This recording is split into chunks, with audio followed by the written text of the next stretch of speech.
呢啲咁嘅黐線傾向喺呢群外族基因嘅北佬身上，總係會不斷出現。點解啊？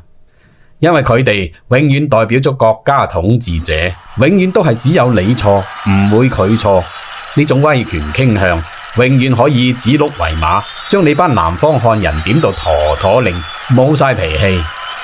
所以面對呢種不實事求是嘅傾向，我哋應該點做啊？北伐？革命？你都幾識得噏得就噏噶噃？當然唔得啦，要和平啲。喺戰爭未嚟之前，一定有和平嘅方法去改變班北佬嘅。你可以提意見，怪北佬，怪孫中山唔夠薑，但係唔可以危害國家安全啊！多啲從自己身上揾原因啊！點解廣東人唔敢表達自己啊？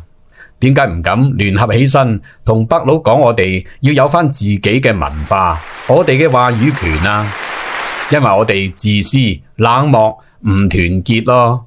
魯迅先生講嘅奴性，老佛爺、滿清皇上講嘅愚民、賤民。你越係對自己嘅族群、自己子孫嘅未來冷漠，淨係識得睇住自己份存款、退休金，仲有飯碗嚟做人，唔團結發聲，班北佬就可以繼續為所欲為，好似歷朝歷代一樣，犧牲你班南方漢人。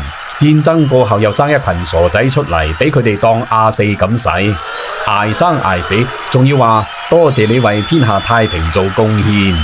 鬼叫你冇基因優勢咩？佢哋可以代表你，你唔可以反對。因為我哋冇咗文化人嘅話語權，自己就講咗都係白講。